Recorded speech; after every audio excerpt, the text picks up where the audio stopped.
of the Indianapolis 500. Mario, who do you feel will have to beat in this year's race? People like A.J. Foyt and Bobby Unser.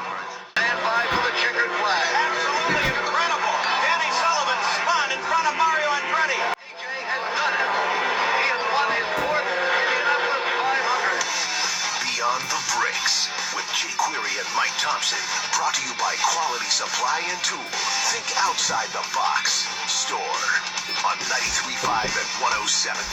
The Fan. Inside the Bet365 Command Center, Jake Query along with Mike Thompson, Landon Coons, the man that puts it all together for us here. It is another installment of Beyond the Bricks. And what does that mean?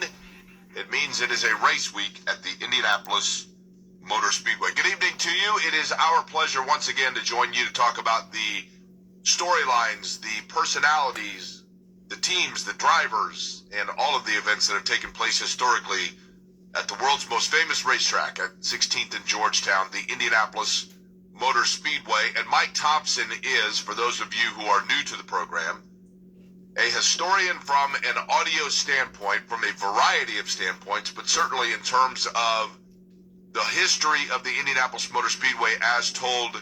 We also know that in the last week, the news came out, and somebody who had suffered an illness earlier and then passed away recently. Ron McQueeney was the chief photographer at the Indianapolis Motor Speedway and he had been in that position for a number of years.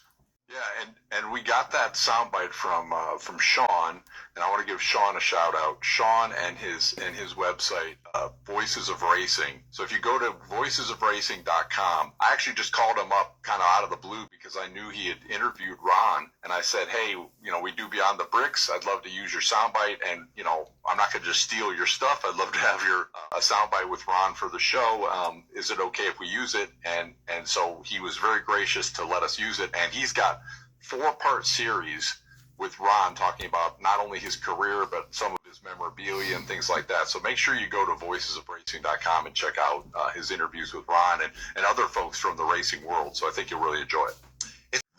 The key thing that people, I guess the best way to say it for those that were not familiar with Ron's work at the Speedway, each and every one of those for years, photographs that you see of the driver after they qualify, where they're standing in their car with the team around. Ron McQueeney was essentially the photographer that would coordinate those pictures, and usually it was out of his camera, those photos that you saw. But Mike, I know that Ron was somebody that you worked with closely in your time at the Indianapolis Motor Speedway. Yeah, it's tough to talk about the fact that Ron's gone because he was just such a great guy. He was really, really special. I didn't know him at all really until I moved to Indianapolis, and then I met him, and we kind of hit it off because, he was interested in the history of the Speedway, and we would have really fun chats about things like that. And I got to know him when I worked over there, and he just was just a great guy. And when he left, I was really kind of sad when he left because I was thinking, I kind of wanted him to be in that role longer so I could, visit with him longer. But then he went into being the president of the Old Timers Society, and he actually sponsored my, bid to get into the Old Timers Society. And unfortunately, it didn't work out that I got to be in the society at that point. I forget what happened, but he sponsored me, and I thought that was going to end up happening, and it didn't end up happening. But I was just honored the fact that he said, hey, I'm going to be because you have to have somebody who's in the club basically say, yeah, they're worthy of being in it. And for Ron to say that about me, I was like, that was just a huge honor to me, So he was just a great guy. Like you said, he took so many iconic photographs. Just a great guy, and we've got a really special soundbite that about Ron talking about how he got the job, and then we'll talk a real bit quick on the way back out of it where we got that soundbite. Here is Ron McQueeney on becoming the chief photographer of the Indianapolis Motor Speedway.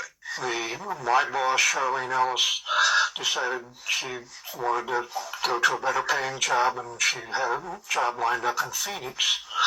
And I got wind of it, and I talked to her. I said, do you mind if I try out for the job? She says, no, that doesn't bother me. So I went and talked to the boss, which at the time was Al Blemker, the head of PR, and the photo department was underneath PR. There were 8 people that tried for the job, and I was the one that was chosen out of the 8 photographers that wanted that job, and it was like a dream come true. I had no idea that I'd ever get that job, and when I did, it was just the most fascinating thing I'd ever been into. A lot of people had asked me, what do you do the rest of the year? Well, we ship photos around the world to people doing magazines, newspaper articles, TV articles, books, almost anything where a photograph is used, we ship pictures on a daily basis. And I worked the darkroom. I had an assistant for me to do darkroom work for a while. Ron McQueeney had began his work at the Indianapolis Motor Speedway in the early 70s. He became the chief photographer in 1977, passed away, Mike, on July the 15th. It's not often during the racing season, and Ron McQueeney, by the way, and as should be the goal for all of us, is certainly the footprint, the fingerprints, the ways that he touched the Indianapolis Motor Speedway will be, his legacy will be the work that he did will have an impact on the Speedway for many, many years to come. So Godspeed certainly to Ron McQueeney, and condolences to his friends and family.